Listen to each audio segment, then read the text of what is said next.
Hello, hello, everybody. I wanted to share this episode today. This is actually something that has come up in a lot of the conversations I've been having with clients lately. So I just had this incredible group of clients start with me in January, and a lot of them are very experienced business owners, but a lot of them are also very new business owners. And what I know to be true is that at every stage of business, we have to grow and we have to evolve and we have to become this next level version of ourselves. And it brings up a lot of our stuff, right? It brings up a lot of our emotions and so many of them that don't really serve us, right? And so many coaches are just kind of allowing their emotion every single day, every single hour to be dictated by something external, right? Someone buys a program from you and you're like elated. It's someone cancels the program and you're devastated. Someone schedules a sales call with you and you're super excited. Someone cancels a sales call from you and you are really like scared and telling yourself a story that you're not going to be able to be successful in business, right? And this is all a very normal thing. And one thing that I really like to do when it comes to coaching my clients around the emotion of business is to normalize all of the ups and downs, because I think so much of the time when we think that it's just us, it's a lot harder to manage, right? It's a lot easier to get into your own head, which is, I just think one of the biggest benefits of being in a supportive container, of being in a coaching program like mine, like different containers that I'm a part of, because when you know it's not just you, when you know that this experience is universal, again, it's a lot easier to work through. But what I really want to share with you guys today is my own experience of uncovering really the heart of my own anxiety. So you might have heard me talk on the podcast before about the fact that I have had anxiety ever since becoming an entrepreneur, right? Like it kind of first started even when I was working for Equinox and I was building my own business kind of within that company. I was also doing in-home training and stuff like that. And so of course, it really accelerated to the next level when I opened my boot camp. That was huge, right? And having to deal with people in a whole new way. In a whole new way, right? Dealing with all the good and all the amazing things, and the few things here and there that were not amazing, negative feedback and that kind of thing. And if you're anything like me, you can just say, yeah, yeah, yeah, yeah, yeah, all day to the good stuff. And you can totally internalize the negative feedback, right? It's like you could have 50 people in one day tell you how amazing you are. And then one person say, I don't think you're very amazing and your program sucks. And that's like the only thing that you receive and the only thing that you feel. So I don't know if you relate to that, but that is certainly how I am. And it's really funny because 99% of the feedback that I get in my business, both from clients and from my audience, is really positive, right? I would say where the most negative feedback happens is just Facebook ad trolls, which I don't understand. That's a whole other topic of conversation. I don't understand how you become a human who's a Facebook ad troll. But anyway, so most of it's really, really positive. And it really always has been if I look back at my entrepreneurial journey. And I think it's because of the fact that I really care about my clients. I always have. I'm fully committed to showing up and delivering what I promise to people, that I care about their results and that I go above and beyond. I know that for a fact, right?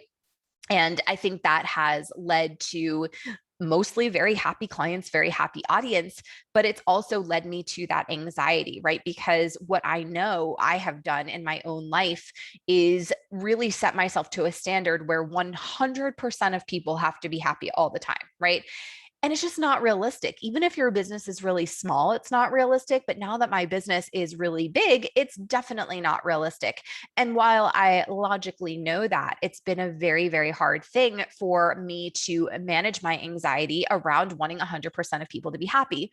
And where I want to kind of take this conversation with you all today is to the source of where my anxiety comes from, because it was a huge revelation for me. And I think it's going to help a lot of you. Okay.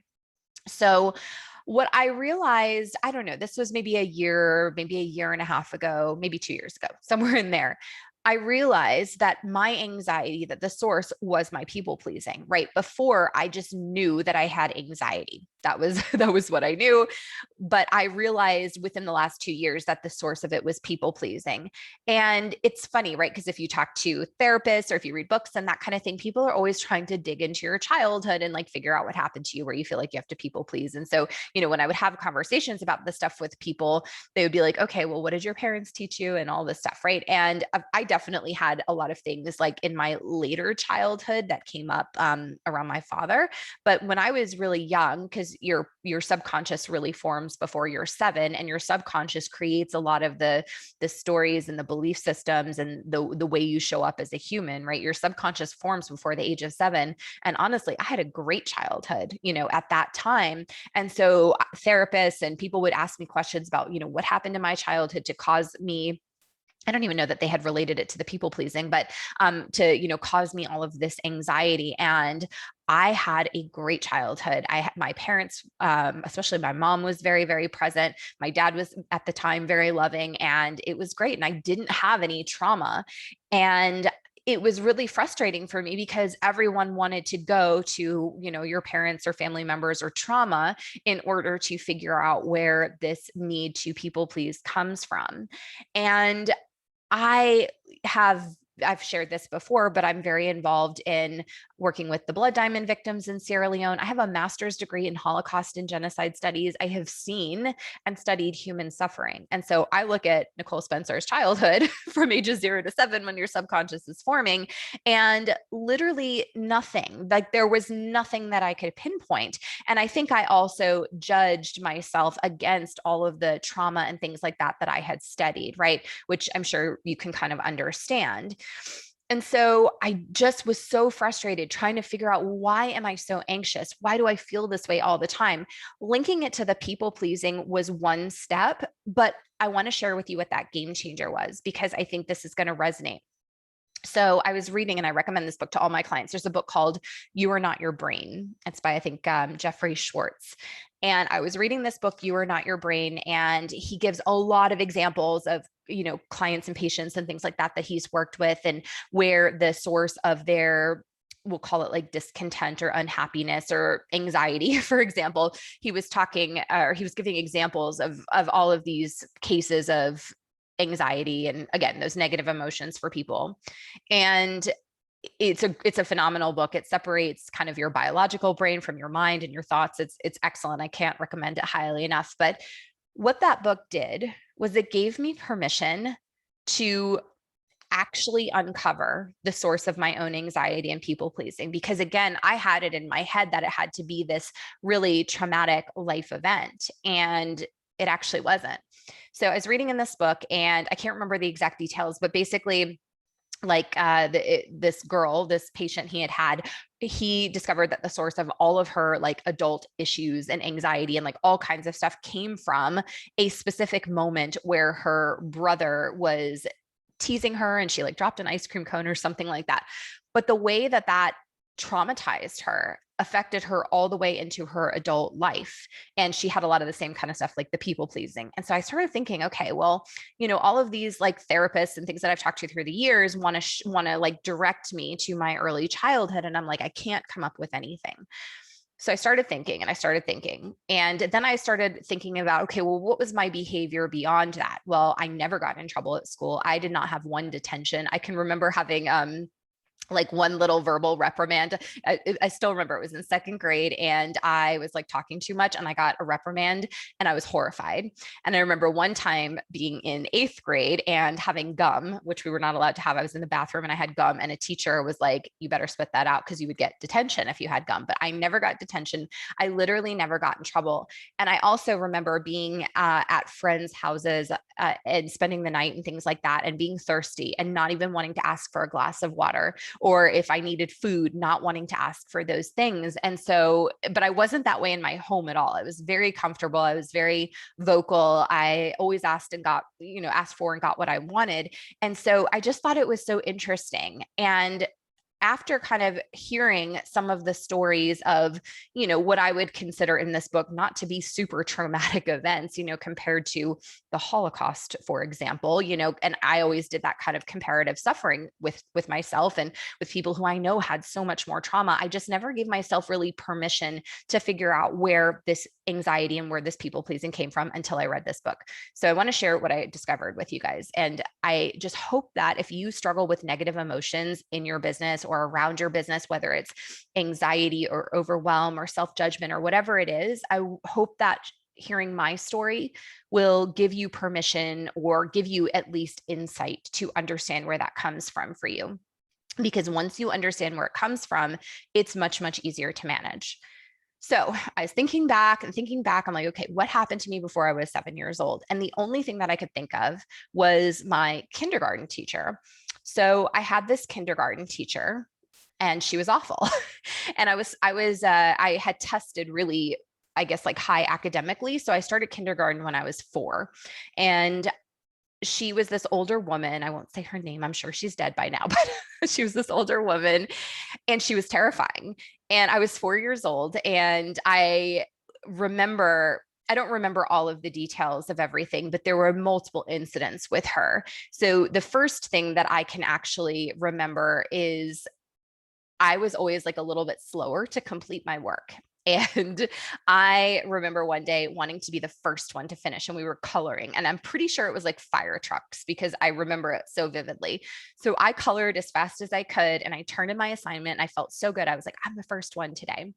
And she looked at it and she grabbed me by the arm and she pulled me behind this bookshelf. And she told me that I colored like a baby and that I needed to start over. And I just remember I can actually feel those feelings in my body right now. I remember feeling sick. I remember feeling humiliated. I remember feeling so much less than, but that wasn't the only incident. There were other times, and out of my 4-year-old memory, I can remember maybe a half a dozen times. It could have been way more than that, where I would ask to go to the bathroom and she would say no. And that she would say no all day. So I would have an accident. And I'm sure I'm not the only kid in class who had that happen. And I remember I was actually only one of 2 kids who was at reading level at 4. And so there would be times where she would bring us outside the classroom, and this little boy and I, we would sit and we would have like a reading lesson with her privately. And I can remember being in those lessons and asking, and she saying no and having an accident, and then having to like be in that all day until I got home. And then I remember feeling like my mother was going to be so angry at me, which she never was, ever. And in fact, I feel like I can kind of recall moments of her like saying bad things about this teacher. So I'm sure that she had words with her. But for me, it was such a humiliating experience because I didn't want to do that. I asked to do it differently, and I had a no. And having, I think, those experiences at age 4, where I was really trying to do the right thing, I wanted to succeed, and being humiliated multiple times repeatedly throughout that school year. And again, I'm sure I'm not the only one. I can actually, like, it's funny telling the story. It seems so minuscule, but I can actually feel like my heart rate increasing. It feels really uncomfortable to be sharing this stuff, honestly. And I can feel that humiliation coming back. And so what I realized in reading You Are Not Your Brain and uncovering this experience from my childhood, which I remembered, it wasn't like it was buried in my subconscious. I remembered this happening, but I just never looked to this thing that now at 40 years old feels like such a minuscule part of my life as a source of trauma. But what I can say is that where my anxiety has become a really prevalent thing, right? And it's something I work on every single day with the people pleasing at the root. Of course it makes sense, right? You had an authority figure, and then I never got in trouble again. Like I had an authority figure calling me a baby, not allowing me to use the bathroom at 4 years old, and humiliating me. And I never wanted to have that feeling again. And I never had that within my own home or with my parents. But I remember just not wanting to be a burden to anyone, my friends' parents, any of my other teachers, anyone as an authority figure, really my entire life. And it was so powerful for me to realize that that situation, because I could really evaluate that particular situation. And what I also realized that how this linked in, or what else linked into my people pleasing, which created this anxiety, was my own inability to set boundaries, right? My inability to say no, my inability to say, I don't do that, or that's not part of your program, or that's not what you get, right? Draw those boundaries versus giving everything and all of myself for whatever people wanted. It was a huge revelation for me, you guys, a huge revelation. And what I've been able to do with that is understand where it comes from, why it exists, how it has played out in my life to date now for, almost 35 years, or actually more than 35 years. And I've been able to start to rewrite stories. Okay. So when it comes to people pleasing, again, for me, the negative feedback is huge, but I've been able to, it's so little, right? Like I've been able to get much more clear on what I make that mean and why, and actually be able to handle it and navigate it without it consuming me. And also in terms of the boundaries, right? I understand why I was unable to set boundaries with people, because I just wanted them to be happy. I didn't want to anyone to feel like I was a burden to them or not giving them what they wanted. And by rewriting those stories, I've been able to actually really manage myself a lot more powerfully. So, the reason that I wanted to share this episode today, I know this isn't about like business tactics, but this is so important, right? Because your level of happiness, your fulfillment, your emotional state in your business is probably even more important than the tactics, right?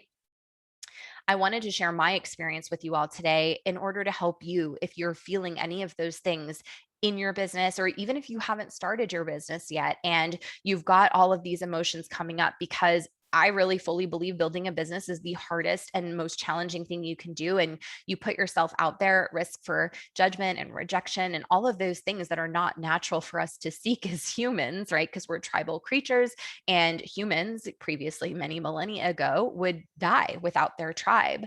And so you're doing all of this stuff that kind of like goes against your own human biology. And we have all of these emotions. And when we think it's just us, it's a really lonely place. And we feel like we're going crazy and we can make ourselves miserable.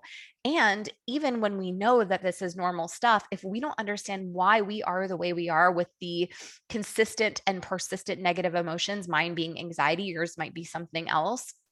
If we don't understand what those origins are, it's very hard to rewrite the story and tell yourself a better and much like very likely more accurate story. Okay. So I really I really want to encourage you to get into your own story more.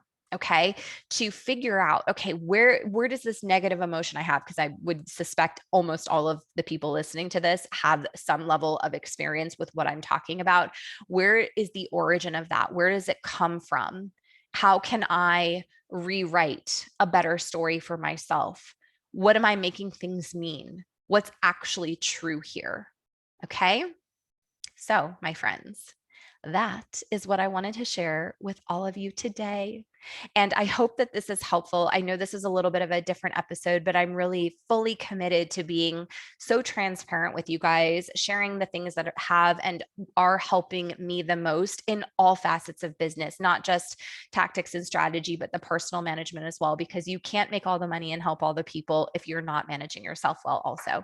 So, as always, I would be honored if you would let me know how this sits with you. And you can do that by connecting with me over on social media, Nicole Spencer on Facebook. And I have my free Facebook group, which is Authentic Conversion Dash Organic Six Figure Fitness Business. And you can also send me a message on Instagram, nicole.authentic.conversion. I appreciate you listening, and I look forward to seeing you in the next episode.